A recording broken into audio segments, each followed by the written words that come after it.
We will be doing a very quick presentation on one of the main topics that we discussed last time was about crop intensification. So we will briefly mention this. We will highlight one of the projects that we're working on intensification. And then the other concept is we want to highlight 2 or 3 practices for corn and soybeans for really looking at how to intensify the systems. The main 4 topics that I will present the first, then we have one of our Ph.D. students working on intensification. He will talk about that project. That project is a project that we are working with Dr. Rice and Dr. Luis Diaz. So we're specifically looking at options of how to intensify the rotations. Okay? We're looking about how we are combining corn. We are also testing how late we can plant corn. In many situations, we have many farmers already doing that, but we don't have any data. So now we got some data. And also we're looking about soybeans, also looking at the planting times. To start, I will introduce this idea. This is something very basic. You guys already are doing it. I mean, without even noticing, we are moving from what we call the traditional agronomy to something that is more quantitative. So how many of you are using Climate or Encirca here? Anyone using tablet phones? Many. How many? Everyone. I mean, every day you use a phone or a tablet or an app, okay? And it's something that you use all days. So the question is, how do we start moving from taking a decision that sometimes we say is a number, but in many situations it's not just a number, okay? When you are using Encirca or Climate, depending on the company, many times you are processing data quickly. You're getting data from your field, you're putting on the application, and then you get seeing rates. So what you're not seeing is what is going behind, which is all the technology that was behind. And then why I'm bringing this point today, because Dr. Rice mentioned this, many parts of the states we are kind of on the dry side. Okay, except for here, we are really dry. Okay? And then one of the things that we start doing is start using some data and trying to look at how we can combine data with different algorithm. And then when you look at the densities, if you look at even in our state, I just want to give a reminder what happens in 2012. Okay?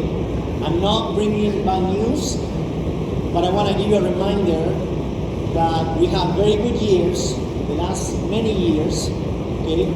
But we are really dry, and the forecast projection for the next 3 months is being below normal in many places, specifically on central to western Kansas. Okay? So one of the things is plant density change. So the optimal plant density for corn depends on the yield. So if you are in a 200 bushel, you will be putting more plants. If you are in 100 bushels, you will be putting less plants. Okay?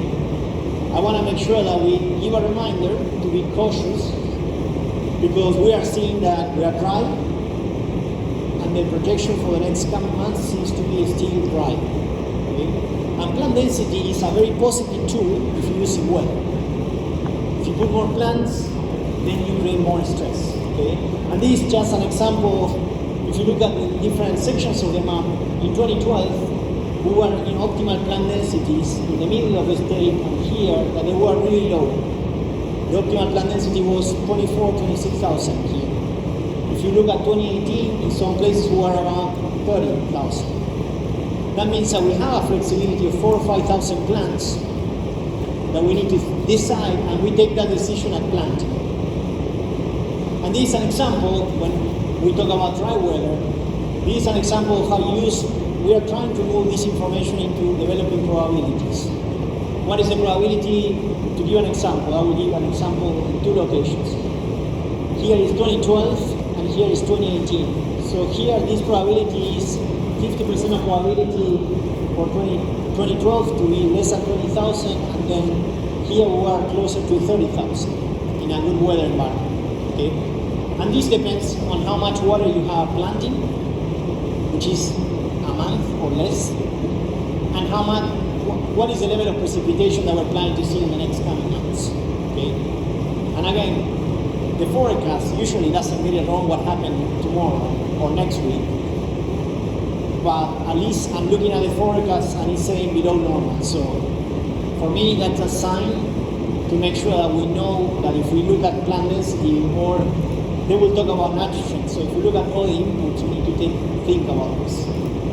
So now let's move specifically some of the efforts that we're doing on the intensification side. So Ignacio is a Ph.D. student. He's working on the RAIN project. So the RAIN project is led by Dr. Rice, and the main objective of the project is to study how we can improve water and nitrogen use in the Great Plains. That's the main objective. One of the things when we are taking decisions is how to intensify the systems. In many situations, we don't have opportunities. In many situations, we don't have any opportunities to change the corn soil rotation or to change or diversify the systems. But one of the things that he's looking is to have options how to intensify that production. Okay, thank you, Ignacio. I'm going to talk a little about my recent project. On one side, we are working in a project called the Rated Agricultural Innovation Network that was doing in 2020 and also 2021. And we are working currently in Correndo, Kansas. So we are exploring not only single crops as the early planted soybeans in main days, but also doing intensified crop rotations in this project. For example, last year we also tried the late planted soybeans in July, and also a late planted crop that is number here. So I'm going to show a little bit about the result that we got in 2021. So for the late planted corn, we have, I can show you a yield of 70 bushels per acre that we have here, and also you can see there the drive down that we had, and also entering the maturity in the late October. And then my other project, in this case we are exploring maize and soybean as cover crops in the same summer season.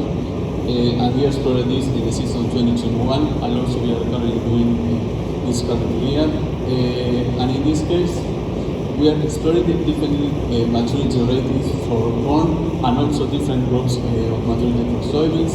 And we are doing this also with the absolute modeling, that is another modeler across all the state in Kansas. So yes, thank you.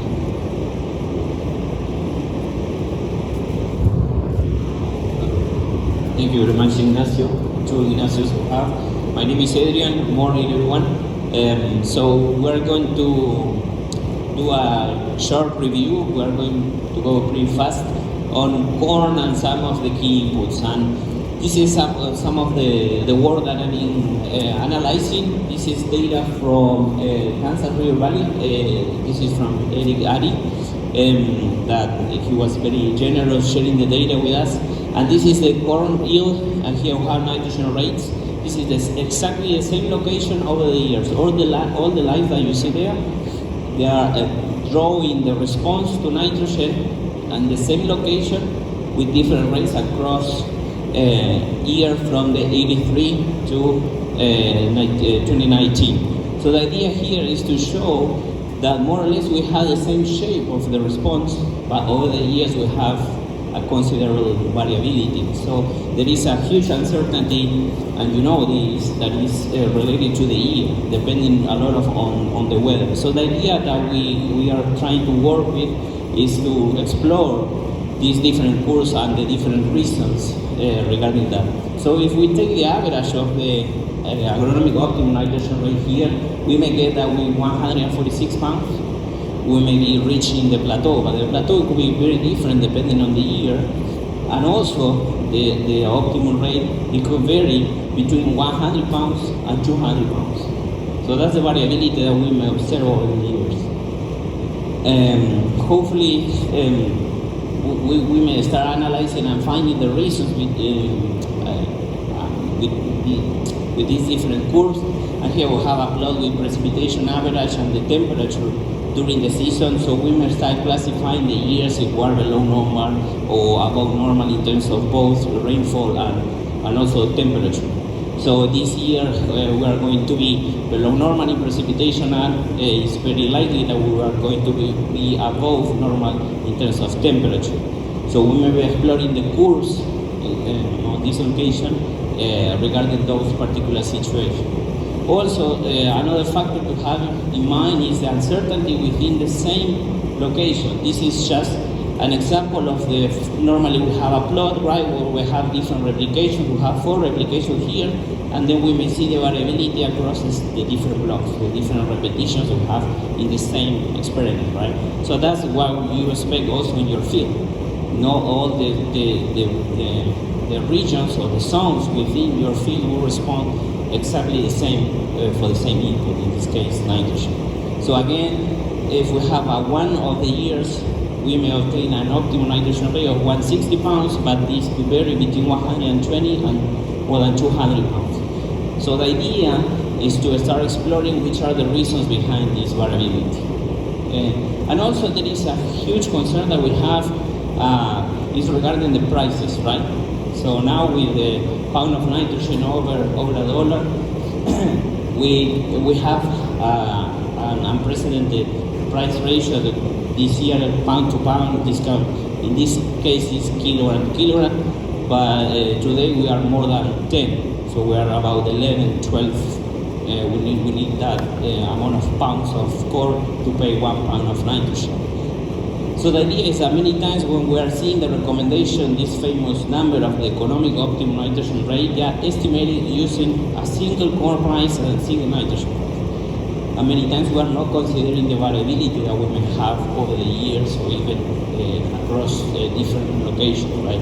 So the idea is that we new data analysis techniques, we may start including the variability of prices also to be more, how do you say, more informative with the recommendation. So the idea is to provide not only a number of economic nitrogen rate, but also to give you an idea what is the variability you may expect on that number. So for this purpose, we are integrating field data with literature review, digital databases, crop modeling to get explore this world of the big data. And we, of course, we are analyzing that with traditional, but we are paying a lot of attention to new analysis techniques, machine learning, all that stuff you may hear. These are the models that are behind Circa and all these models, right? That you don't see, but this is what happened behind the scenes. So we are trying to move from explanatory models, what we used to do in the past, post-mortem analysis, trying to create forecast models with probabilities. So this is the predictive agriculture, the new quantitative agronomy. Some of the work I've been conducting was analyzing different corn nitrogen experiments. Here in Kansas, we collaborate with Dorival a lot with this, but also with different experts on corn and nitrogen across many different states in the US and also 2 Canada provinces. These are more than 1,000 experiments of corn, and the idea here was try to predict how much my corn could yield without any nitrogen. So that could be a very interesting variable to have a notion, particularly for this kind of years, how much nitrogen my soil is providing, right? Because it will tell us how much is the gap that we need to fill to achieve the maximum yields or the attainable yields in a particular location. So in average, so the idea is to use this as a proxy of how much nitrogen our soils are providing. In average, we may expect that this is the uptake of nitrogen and this is the yield of all these corns without nitrogen. So in average, we may expect that each of these corns will use about 0.9 pounds of nitrogen to produce 1 bushel of corn. They are much more efficient than using soil nitrogen and fertilizer because the mineralization is kind of spoon feeding our corn. That's why it's more efficient. But again, we need to be responsible and also inform you which is the uncertainty of that. If we take the variability of this average requirement of 0.9 pounds per bushel, we may observe that in some cases we may have more efficient cases where we are requiring about 0.6 pounds of nitrogen to produce 1 bushel, but in some others we are having some luxury consumption of nitrogen. So we need to create awareness of this. So we are exploring different type of predictive or forecast models using no weather at all, and then trying to check on the value of different weather variables. So here we have this using only spring weather, which is only precipitation and temperature in March and April, is something that you as a farmer may have access when you are taking the decision of how much nitrogen are you going to apply. And with these variables and soil organic matter and texture on the topsoil, you may use our models to predict how much your corn will yield without nitrogen. So you have an idea how much nitrogen your soil is providing. So the idea here is that one of the best models was just using this spring weather. In the prediction performance was very similar to using the weather of all the season. But we may need to be aware that we have an uncertainty of predicting this of about 30 bushels per acre. So in terms of nitrogen supply, our prediction of yield may represent a variability between 20 to 40 pounds of nitrogen per acre. So here we have different components of the nitrogen response that we are trying to predict with all these models. Here we have the predicted value and the observed value of the yield without nitrogen, B0. And here we have the famous economic optimum nitrogen rate. And very quick, what we are trying to represent here is that when we try to predict a component of the nitrogen response that is yield, right, that is something that we can measure, it's much easier to predict than this value of the economic optimum nitrogen rate. So each time you are checking on a prediction of the optimum nitrogen rate, be aware that is very difficult, whereas we have a lot of challenges to address before getting very reliable predictions regarding this. And this is also related to the variability of prices, right? But it's a component that is theoretical, right? It's derived from a curve. It's not a component that is yield. So very quick also, we were not only exploring the drivers, which were the most important factors to predict the value or expect the value of these components, but also what factors are driving the uncertainty, right? Of how noisy could be the expectations we have on those values. If we check here, we have three main components. In green we have management, in red we have soil variables, and in blue we have weather variables. For both components, yield without nitrogen and EONR, more than 70 or 80% of the uncertainty on the expected values is related to weather. I'm not bringing any big news with this, but it's something that it was not tested on literature. So we put more than 1,000 experiments here, and we tested which were the most relevant variables. And again, it will be key to have a more reliable weather forecast, or to pay a lot of attention to the weather forecast we have for each of the years, because that will tell us a lot how to be the variability across our fields. So now, moving to soybean, I will try to move fast. Maybe we are working a lot on soybean response to plant density. This is plant population. It's not the amount of seed that you put in the soil. It's the attained number of plants. So in average, we observe that we can get about 80% of the plants you put as seeds, they will become eventually part of the final stack. So this is a relationship between yield and plant density, and we classify them by different environments. We have low yielding environments below 45 bushels per acre, medium environments up to 60, and more than 60 bushels per acre is something that we consider high yielding environment. In contrast to corn, in soybean the response to plant density it has a different behavior. So you can see here that when we have a low yield environment, instead of reducing the number of plants as we do in corn, we need to increase, because basically what we are reducing is the capacity of the plant to produce different branches and compensate the lack of plants that we have. So if we are moving late with the planting date, or have a yield environment that is low because different zones of your field, instead of reduce the number of plants, we need to increase as a cycle. So in average, we may expect that with 127 number of plants attained, that could be the minimum that you will need to get to maximize the yield. But if you are in medium or high yield environments, with about 100K plants as part of the final stand, you will be fine. So that means if you consider that this is 80% of the number of seeds that you put on the ground, this with 120 plants you will be fine in medium and high yield environments, but in low yield environments you will need to think more than 150, 160K.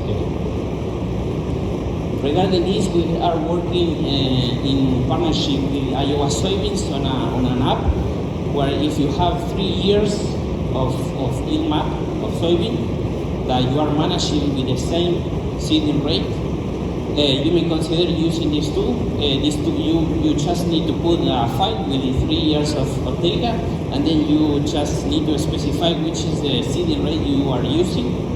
And then with this tool, it will classify the different zones within your field with different yield levels, the same categories that I showed you before, low, medium, and high.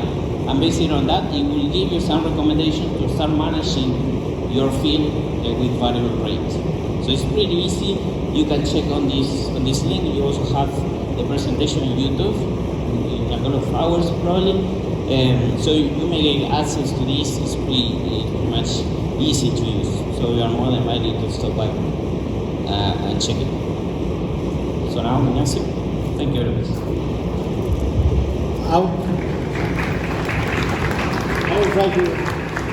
I will try to close quickly. So the last point is, remember that the yield is not the only component for, when you're looking at soil health, it's not the only component.